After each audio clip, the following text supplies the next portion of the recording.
Welcome to big bang. This is Satish. 10 TV ప్రేక్షకులకు నూతన సంవత్సర శుభాకాంక్షలు. ఇక అప్డేట్స్ చూస్తే వైసీపీలో అసమ్మతి స్వరం రోజురోజుకు పెరుగుతోంది. బహిరంగంగానే నేతలు అసంతృప్తి వ్యక్తం చేస్తున్నారు. ఇప్పటికే ఆర్కే రాజీనామా చేయగా డొక్కా మాణిక్య వరప్రసాద్, పార్థసారథి, మోపిదేవి లాంటి నేతలు అసంతృప్తితో ఉన్నారు. టీడీపీ జనసేన వైపు కొందరు నేతలు చూస్తున్నారన్న ప్రచారం జరుగుతోంది. మార్పులతో మంచి ఫలితాలు వస్తాయని వైసీపీ అంటోంది. మరోవైపు అభ్యర్థుల లేక తమ అసంతృప్తుల వైపు చూస్తున్నారంటూ టీడీపీ జనసేనకు వైసీపీ కౌంటర్ ఇస్తోంది. నేడు రేపు మరిన్ని మార్పులతో వైసీపీ ప్రకటన వెలువడనుంది. వైసీపీలో మరి అసంతృప్తి చల్లారైనా ఇది ఎంతవరకు దారితీయబోతుంది? ఈ అంశంపై బిగ్ బ్యాంగ్ డిబేట్లో మాట్లాడబోతున్నాం. చర్చలో పాల్గొంటున్నారు తెలుగుదేశం పార్టీ నుంచి ఆ పార్టీ సీనియర్ నేత మాజీ మంత్రి ఆలపాటి రాజా గారు, అలాగే వైఎస్ఆర్ కాంగ్రెస్ పార్టీ నుంచి ఆ పార్టీ రాష్ట్ర కార్యదర్శి అధికార ప్రతినిధిగా ఉన్న వెంకటరెడ్డి గారు డిబేట్లో జాయిన్ అవుతున్నారు. పార్టీలో ఉన్నటువంటి వ్యక్తికి అవకాశం ఇస్తాం. రైట్. రాణిప్రసాద్ గారు, వైఎస్ఆర్ కాంగ్రెస్ పార్టీలో ప్రస్తుతం కొందరు మాట్లాడుతున్న అసంతృప్తి, కనిపిస్తున్న అసమ్మతి, ఇది టీ కప్లో తుఫాన్ లాంటిది. ఎక్కడైనా ఇది సహజం. మేము మా పార్టీలోనే ఒక నేతను మార్చి మా పార్టీ నేతనే ఇస్తున్నాం, కానీ పక్క పార్టీ నుంచి వస్తున్న నేతలకు అవకాశం కల్పించట్లేదు. ఇది అసంతృప్తులపై వైసీపీ ఇస్తున్న వివరణ. మీ కామెంటెంట్ సార్. సార్, ముందుగా 10 టీవీ ప్రేక్షకులకి అదేవిధంగా రాష్ట్ర ప్రజలకి రాబోయే నూతన సంవత్సర శుభాకాంక్షలు. అంతేకాకుండా ఈ సంవత్సరం అందరికీ కూడా సంతోషంగా ఉండాలని చెప్పి కోరుకుంటా ఉన్నాను. Thank you sir. మీకు కూడా శుభాకాంక్షలు సార్. సతీష్ గారు, ఒకటి, ఏ రాజకీయ పార్టీ అయినా సరే మాట్లాడుకోవాల్సింది ఇదే. అయితే ఇక్కడ అంతర్గత ప్రజాస్వామ్యం కానీ లేకపోతే రాజ్యాంగబద్ధంగా పాలన జరుగుతున్న విధానం కానీ ఈ రెండు కూడా వైసీపీ పార్టీకి లోపించినాయి అనే భావన రోజుకి పెరుగుతా ఉంది. సమస్య ఇక్కడ ఈ వ్యక్తిదా ఆ వ్యక్తిదా అనేది కాదు. సమస్య ఈ రోజున చెప్పుకునే వాళ్ళు కొంతమంది, చెప్పుకునే వాళ్ళు కొంత. సమస్య మొత్తం ఉంది పార్టీలో ఎక్కడ కూడా ప్రజాస్వామ్యానికి స్కోప్ లేదనే భావన ప్రతి ఒక్కరికి ఉంది. నిన్న డొక్కా మాణిక్య వరప్రసాద్ గారు స్టేట్మెంట్ చూసినట్లయితే ముఖ్యమంత్రిని కలిసే అవకాశమే కల్పించబట్టలేదనే భావన చాలా ప్రస్ఫుటంగా, ఒక మాజీ మంత్రి, ఎమ్మెల్సీగా ఉన్నాడు, అనేక పదవులు చేసినటువంటి ఒక దళిత నాయకుడు ఆ రకమైనటువంటి ప్రస్తావన ముఖ్యమంత్రి గురించి చేసే పరిస్థితి రావటం అనేది చాలా బాధాకరం. అది వాళ్ళ అంతర్గత సమస్య అనుకోండి, అది ఒకటి. రెండోది ఏంటంటే, సామాజిక మార్పు గురించి మేము చేసే ప్రయత్నం అనేది చెప్పే మాటలు నీటి మూటల్లాగా మారాయనే భావన చాలా స్పష్టంగా కనపడుతుంది. ఎక్కడైతే ఉత్తర కోస్తాలో వంశీకృష్ణ యాదవ్ గారు రాజీనామా, నిన్న కృష్ణా జిల్లాలో పార్థసారథి గారు మాట్లాడినటువంటి మాటలు, అదేవిధంగా మా జిల్లాలో జంగా కృష్ణమూర్తి యాదవ్ గారు ఆయన చెప్పినటువంటి సంఘటన, వాళ్ళ కుమారుడు జెడ్పీటీసీగా రాజీనామా చేయటం, ఇవన్నీ కూడా గతంలో శ్రీదేవ లేకపోతే రామకృష్ణారెడ్డి లేకపోతే ఆనం రామనారాయణ రెడ్డి లేకపోతే చంద్రశేఖర్ రెడ్డి గారా లేకపోతే ఒక సేమ్ సామాజిక వర్గంలో వాళ్ళకున్న సమస్యలను బట్టి వాళ్ళకి గౌరవం లేదు అని చెప్పి బయటకు వచ్చినటువంటి సందర్భం. ఈ రోజున జరుగుతున్నటువంటి పరిస్థితులు మనం ప్రతిరోజు ఒక అంశాన్ని మనం గమనిస్తా ఉన్నాం. ఎందుకంటే అంతర్గత ప్రజాస్వామ్యం లోపించిందనే భావన ప్రతి ఒక్కరికి వచ్చింది. ఈ రోజున సీట్స్ అడ్జస్ట్మెంట్ 11 ఒక్కళ్లే కదా అని నేను చెప్తున్నారు. మిగతా 10 మంది మాట్లాడలేనటువంటి పరిస్థితి. మాట్లాడకూడదు అనే భావన లేక కాదు, మాట్లాడకూడలేనటువంటి పరిస్థితి.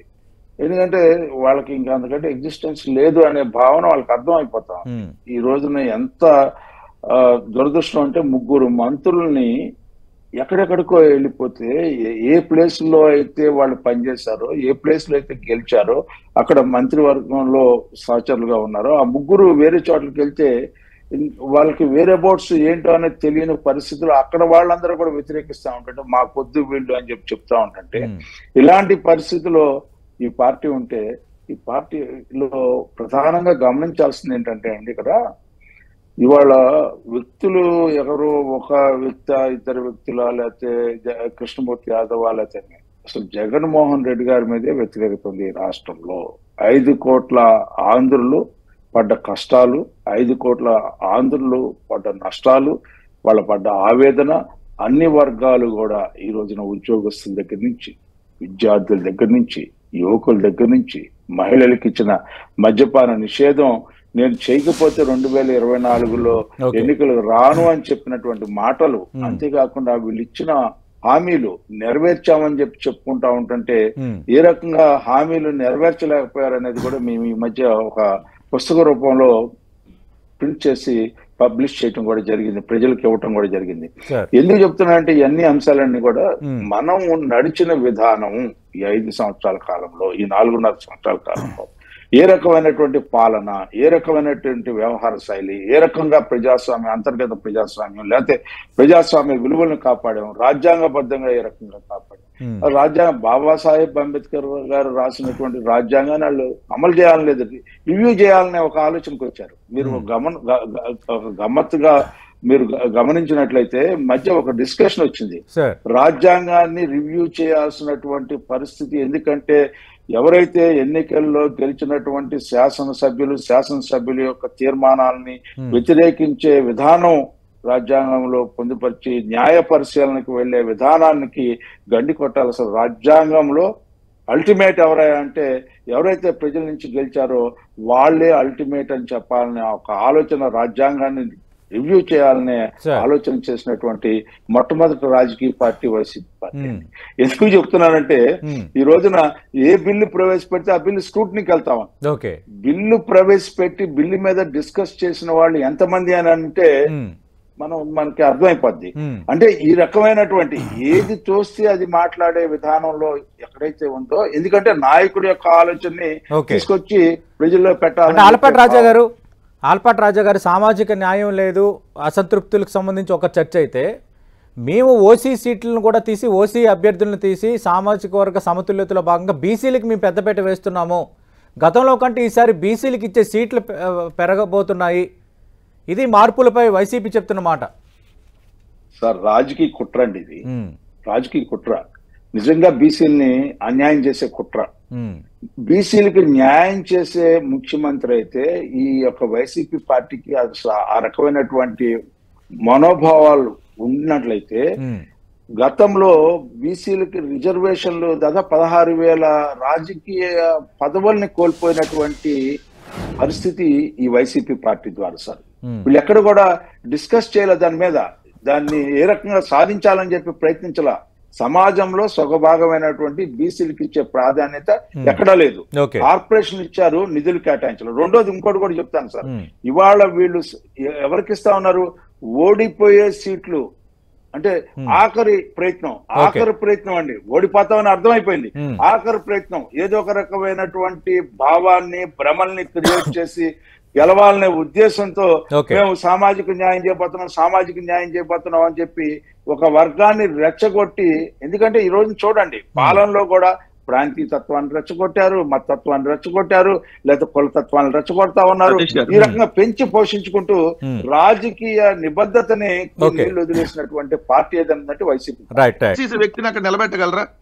ఎందుకు నిలబెట్టలేకపోతున్నారు? కుప్పంలో మా చంద్రబాబు నాయుడు గారు, ఆలపాటి రాజా గారు మార్పు లేదు, ఒక వైఎస్ఆర్ కాంగ్రెస్ పార్టీలో ఉన్నట్టుగా బురజల్లుతున్నారు, తెలుగుదేశం పార్టీలో మార్పులు చేర్పులు ఉండవా అని మీ అంశాన్ని ఇప్పుడు తెర ముందుకు తెస్తున్నారు. చాలా సంతోషం వెంకటరెడ్డి గారు కృష్ణారెడ్డి గారిని తీసేసేదాకా. ఎందుకంటే మంగళగిరి నియోజకవర్గంలో 2 సార్లు రామకృష్ణారెడ్డి ఎమ్మెల్యే అయితే అప్పుడు సామాజికంగా మీకు గుర్తురాల, కమ్మాస్ ని అక్కడ పెట్టారని చెప్పి కమ్మ అని చెప్పడానికి మీరు చేసే ప్రయత్నానికి చాలా సంతోషం. ఎందుకంటే రాజకీయాల్లో గెలుపు గుర్రాలను చూడటం అనేది సహజం, ఎవరైనా సరే. అది బీసీఆ, ఎస్సీఆ, ఎస్టీఆ, ఓసీ అనేది గెలుపు గుర్రాలకి ఇవ్వటం అనేది సహజంగా చూస్తాం. రెండోది మీరు పొత్తుల గురించి కూడా మాట్లాడారు. పొత్తులు ఉన్నప్పుడు సాక్రిఫైస్ అనేది అవసరమైనప్పుడు సాక్రిఫైస్ తప్పదు, అది గుర్తుంచుకోవాల్సిన అవసరం ఉంది. దాన్ని సర్దుబాటు చేసుకునేటప్పుడు సర్దుబాటు చేసుకుంటాం, సర్దుబాటుకి అవసరం లేనప్పుడు సర్దుబాటు అవసరం లేదనుకుంటే వేరే చోటుకు వెళ్తాం. ఇది పెద్ద ఇష్యూ కాదు, దాన్ని మనం ఏదో ఆలోచించి దానికి ఏదో ఒక్కరి భాషను చెప్పుకోవాల్సిన అవసరం లేదు. నేను పులివెందుల గురించే మాట్లాడతాను సతీష్ గారు. మొట్టమొదటిసారిగా పులివెందుల నియోజకవర్గంలో వ్యతిరేక పవనాలు వెల్లడ అవటం అనేది first time in the history of Pulivendula. మనం రాజశేఖర రెడ్డి గారు తండ్రి గారి దగ్గర నుంచి కానీ, రాజశేఖర రెడ్డి గారి దగ్గర నుంచి కానీ, వివేకానంద రెడ్డి గారి హయాంలో కానీ, లేకపోతే ఎవరి హయాంలో నిన్నటి వారికి కూడా ఏ రకమైనటువంటి అక్కడ ఉన్న నాయకులు, ద్వితీయ శ్రేణి నాయకులు ఎవరు కూడా కనపడకపోతే ఎక్కడుండారో తెలుసుకుంటే దారిలో అన్నం వండుకుంటున్నావు అంటే, ఇక్కడ ముఖ్యమంత్రి గారు వస్తే నువ్వు అక్కడ దారిలో ఉండటం ఏంటంటే, నా గోడు నేను వెంకటేశ్వర స్వామికి చెప్పుకోవడానికి వెళ్ళానని చెప్పుకునే పరిస్థితి ఈ రాష్ట్రంలో ఒక ముఖ్యమంత్రి నియోజకవర్గంలో జరుగుతా ఉందంటే, నేను అందుకే చెప్పాను ముందుగా, ఇక్కడ వ్యక్తుల్ని ఏదో మార్చి రాజకీయ లబ్ధి పొందడానికి ప్రయత్నించే ఈ సామాజిక మార్పులు, లేకపోతే ఇంకోటి అని చెప్పడానికి, భ్రమలు కూడి చేయడానికి ప్రయత్నించే పరిస్థితి చేదాటిపోయిందండి. ఇవాళ ఎవరి మీద వ్యతిరేకత అంటే, స్వయంగా ఒక ముఖ్యమంత్రి ఈ వైసీపీ పార్టీ అధ్యక్షుల మీద వ్యతిరేకత. తెలుగుదేశం పార్టీలో మేము ఏ రకంగా బీసీలకు ప్రాధాన్యత ఇచ్చామనేది ఇది జగమెరిగిన సత్యం అండి. ఎందుకంటే అసలు తెలుగుదేశం పార్టీకి బీసీలు ఏ రకమైనటువంటి, తెలుగుదేశానికి వెన్నెముకలాంటి వాళ్ళు, బీసీలకి ఏ రకమైన ప్రాధాన్యత ఇచ్చామనేది ఆది నుంచి మనం చూసుకుంటే ఇవాళ వెంకటరెడ్డి గారు చెప్పాల్సిన భాష్యం చెప్పాలంటే, అంటే ఆల్పట్ రాజు గారు వైసీపీ చేస్తున్న మరో ఆరోపణ ఏంటంటే, అంటే వైసీపీ చేస్తున్న మరో ఆరోపణ ఏంటంటే, అంటే ఇక్కడ మా పార్టీలో టికెట్లు దక్కన నేతలు మీకు అడుగుతున్నా సార్, మీకు అడుగుతున్నా, వైసీపీ పార్టీకి కొత్తగా సామాజిక న్యాయం నేర్చుకున్నారేమో. తెలుగుదేశం పార్టీ సామాజిక న్యాయం కోసం పుట్టినటువంటి పార్టీ. సామాజిక న్యాయంతోనే ఆనాటి నుంచి ఏ సామాజిక వర్గానికి న్యాయం చేయడానికి అంటున్నాను సార్. ఏ సామాజిక వర్గానికి న్యాయం చేయడానికి వెంకటరెడ్డి గారు ఇవన్నీ రోజు మనం మాట్లాడుకునేవే. అసంతృప్తులు మా ప్రభుత్వ పరిపాలన బాగుంటే ఓటు వేయమన్నారు. మీరు అడగండి, ఎన్ని ప్రాధాన్యత కలిగిన పోస్టులు ఏ సామాజిక వర్గానికి ఇచ్చారో ఒక్కసారి లిస్ట్ ఇవ్వమంటే చిరంజీవి గారు ఎందుకు బయటకు వచ్చారు పార్టీ నుంచి? సామాజిక వర్గానికి, ఏ సామాజిక వర్గానికి ఎక్కువ ఇంపార్టెన్స్ ఇచ్చారని గండి చిరంజీవి గారు మంగళగిరి నుంచి బయటకు వచ్చారు మీ పార్టీలో నుంచి. సామాజిక న్యాయం జరగనట్టుగా వేరే రాష్ట్రాల నుంచి డెప్యుటేషన్ మీద తెచ్చుకున్నటువంటి పరిస్థితి ఎవరెవరిని తెచ్చుకున్నారు, ఏ రకంగా తెచ్చుకున్నారు, ఏ పోస్టులో తెచ్చుకున్నారు, ఏ ప్రాధాన్యత ఈ రాష్ట్రంలో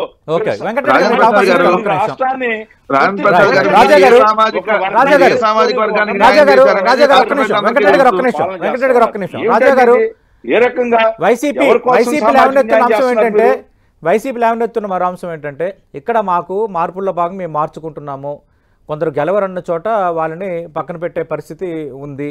కానీ అలాంటి నేతలు టీడీపీ జనసేనకు అభ్యర్థులు కాబోతున్నారా, వాళ్ళు మా నేతల కోసం ఎదురు చూస్తున్నారు, వాళ్ళకి అభ్యర్థులు కూడా లేరు అన్నది వాళ్ళు లేవనెత్తున్న అంశం. అంటే ఇక్కడ చెల్లని నాను అక్కడ చెల్లుతుందా అనేది. తెలుగుదేశం పార్టీ 40 సంవత్సరాల నుంచి కార్యకర్తలు, నాయకులను తయారు చేసే కర్మాగారం.